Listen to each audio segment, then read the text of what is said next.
Miss হবে না আপনার পছন্দের টিভি শো। দেখুন জি5 অ্যাপে একদম ফ্রি। ওই অরুণাভ ভৌমিক আবার ফিরে আসলে কি করবে, কিভাবে আঘাত করবে, আমাদের কোনো ধারণাই নেই আমাদের কাছে। তবুও কোথাও একটা মানবিকতার খাতিরে আমার মনে হচ্ছে বৌদিদিকে এই বাড়িতে আমাদের থাকতে দেওয়া উচিত। আমি শুধু এইটুকু জানতাম যে অরুণাভকে এই বাড়ি থেকে বঞ্চিত করা হয়েছে বলে ওর এতটা আক্রোশ, এতটা অভিমান, রাগ, দুঃখ। কিন্তু যতই হোক দাদা ভাই, আমি অরুণাভ স্ত্রী, আর একজন স্ত্রী হয়ে স্বামীর পাশে থাকাটাই তো আমার কর্তব্য, তাই না?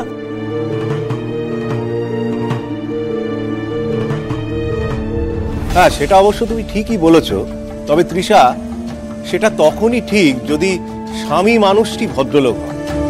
কিন্তু স্বামী একের পর এক অপরাধ করে যাবে আর তার স্ত্রী সেই অপরাধে ইন্ধন জুগিয়ে বলবে যে আমি আমার স্বামীর পাশে আছি, তাহলে তৃষা সেই পাশে থাকাটার মধ্যে কোনো মাহাত্ম্য থাকে না। ও দাদা ভাইয়া, এখন আমি কোথায় যাবো তোমরাই বলো বড় ভাবি। সেটা এখন আমাদের কেন জিজ্ঞেস করছো তৃষা বৌদি? তুমি নিজেরটা নিজেই দেখে নাও। দেখেছেন তো বৌদিদি, এই জন্যই বলতাম সৎ পথে থাকুন। অন্যের ক্ষতি করে না নিজের ভালো করা যায় না, এটা সম্ভব নয়। যাদের উপর আপনি রোয়াব দেখিয়ে, যাদেরকে অপমান করে এই বাড়ি থেকে বেরিয়ে গিয়েছিলেন, আর তাদের কাছেই আশ্রয় চাওয়ার জন্য ভিক্ষা চাইতে হচ্ছে। তো তোমার তো একটা কথা বলার দরকার নেই শ্যামলী। তৃষা এই বাড়িতে থাকবে না, আমি বলে দিলাম, ব্যাস। বড় মামি, ও বড় মামি, প্লিজ এরকম বলো না বড় মামি, প্লিজ। আমি হাত জোড় করছি, এরকম বলো না বড় মামি। বৌদিদি, তুমি কেন এত কান্নাকাটি করছো? কর্মফল না একেই বলে। মামুনি এই বাড়ির সবাই কি বলছে বুঝতে পারছো তো? এই বাড়িতে তোমার আর কোনো জায়গা নেই, তুমি আসতে পারো, যাও।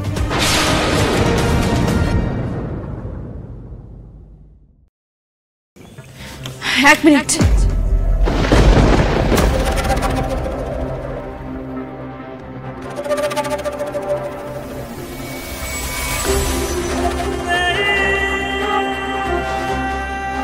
ম্যাডাম, আমি বলি কি, আপনারা চিন্তা করবেন না।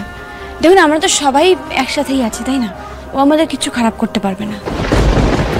আর তাছাড়া একটা মেয়েকে এই অবস্থায় বাড়ি থেকে বের করে দিলে সে কোথায় যাবে, কি করবে, আমরা তো কেউ জানি না, তাই না?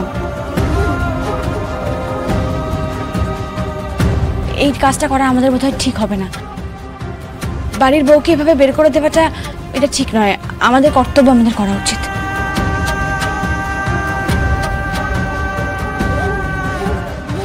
ওনাকে আশ্রয় দেওয়াটা আমাদের কর্তব্য ম্যাডাম, প্লিজ।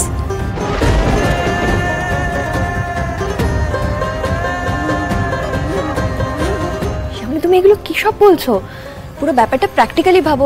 এই সময় তুমি এরকম নরম হতে পারো না। এক্স্যাক্টলি, অনন্যা তো একদম ঠিক কথা বলেছে শ্যামলী। ওর ফেরার, ওর অনুপস্থিতিতে ওর প্রত্যেকটা কুকর্মের সঙ্গীকে এই বাড়িতে ঢোকানো মানে তো বাড়িতে যেচে বিপদ ডেকে আনা। বড় ভাবি, আমি কেন কোনো ক্ষতি করতে যাব তোমাদের? আমি কোনোদিনও কিচ্ছু করিনি আর করবো না। ওকে প্লিজ, তোমরা শুধু মাথার উপর ছাদটুকু দাও। আমার মনের ভেতর যে কি চলছে আমি তোমাদেরকে বলে বোঝাতে পারবো না। আমি যদি আগে জানতাম, তাহলে এরকম একটা অন্যায় করার থেকে আমি অরুণাভকে আটকাতাম। এখন আমার নিজেরই ঘেন্না করছে ওর ওপর। ও শ্যামলী, শ্যামলী, আমি তোমার কাছে হাত জোড় করে অনুরোধ করছি, তুমি প্লিজ একটু সবাইকে বোঝাও না, প্লিজ প্লিজ। ম্যাডাম, স্যার, আমি জানি আপনাদের এখন মনের অবস্থা কিরকম। আমারও সেই একই অবস্থা। আমিও খুব চিন্তায় আছি। ওই অরুণাভ ভৌমিক আবার ফিরে আসলে কি করবে, কিভাবে আঘাত করবে, আমাদের কোনো ধারণাই নেই আমাদের কাছে। আপনাদের সকলকে নিয়ে সত্যি আমার খুব চিন্তা হচ্ছে। তবুও কোথাও একটা মানবিকতার খাতিরে আমার মনে হচ্ছে বৌদিদিকে এই বাড়িতে আমাদের থাকতে দেওয়া উচিত।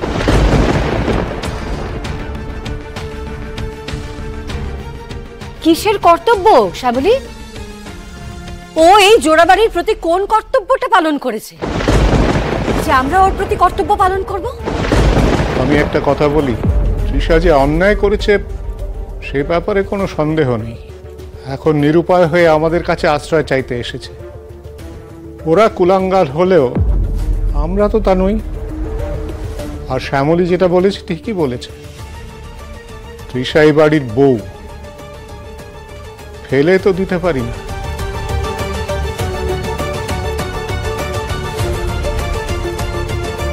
হ্যাঁ ছোট দাদু, আমি সেটাই বোঝানোর চেষ্টা করছি। আজকে আমার মনে হচ্ছে এই মুহূর্তে বৌদিদিকে বাড়িতে থাকতে দেওয়া উচিত, নাহলে তো ওই অরুণাভ ভৌমিকের সাথে আমাদের কোনো পার্থক্যই থাকে না, তাই না?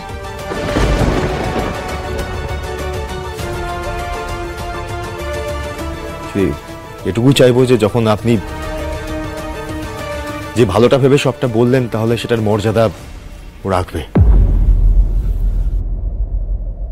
আর ঠিক আছে, আপনি যখন বলছেন তাহলে নিশ্চয়ই সবকিছু ভালোভাবে ভেবেই বলছেন।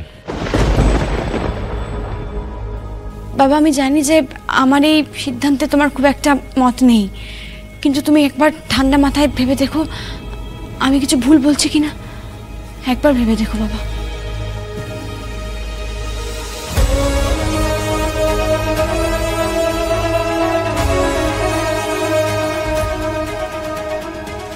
তৃষা, শ্যামলীর মতো মেয়ে এ বাড়িতে ছিল বলেই হয়তো তুমি এ বাড়িতে ঢুকতে পারছো। কথাটা মাথায় রেখো। শ্যামলী, পারলে প্লিজ আমাকে ক্ষমা করে দিও। সত্যি তো আমার কাছে কোনো ভাষা নেই তোমার কাছে ক্ষমা চাওয়ার। ট্রাস্ট মি শ্যামলী, সারাটা জীবন আমি তোমার কাছে ঋণী হয়ে থাকবো। আজ থেকে এই জোড়া বাড়িতে আমার নতুন অধ্যায় শুরু হলো। এই সব কিছু সম্ভব হয়েছে শুধুমাত্র তোমার জন্য।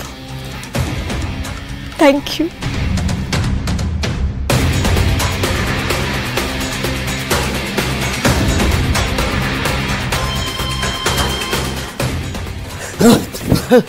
অরুণাভ, এই অরুণাভ, তোমার কি অবস্থা হয়েছে? তোমার তুমি ঠিক আছো তো? যারা আমার এই অবস্থা করেছে তাদের কাউকে আমি ছাড়বো না, কাউকে না। কিন্তু শোনো, আমার হাতে আর একদম সময় নেই, আমাকে পালাতে হবে এক্ষুনি। কিন্তু একটা কথা মাথায় রাখবে, এই প্রতিশোধের আগুন কিন্তু কোনো মতে নিতে দেওয়া যাবে না। ওই ওই অনেকে শ্যামলী আর মন্দারকে আমাদের শেষ করতেই হবে। হ্যাঁ, আর তার জন্য আমার তোমার হেল্প লাগবে। আমি সব সময় তোমার সঙ্গে আছি। তুমি শুধু বলো আমাকে কি করতে হবে, কি করবো আমি, বলো। তোমাকে ওই জোড়া বাড়িতে ঢুকতে হবে, যেভাবেই হোক, যেমন করেই হোক, ওই বাড়িতে তোমাকে আশ্রয় নিতে হবে। আর ওখানে থেকে ওই বাড়ির সব খবর তোমায় আমায় জানাতে হবে, পারবে তো? জি5 ডাউনলোড করুন আর সব এপিসোড দেখুন একদম ফ্রি।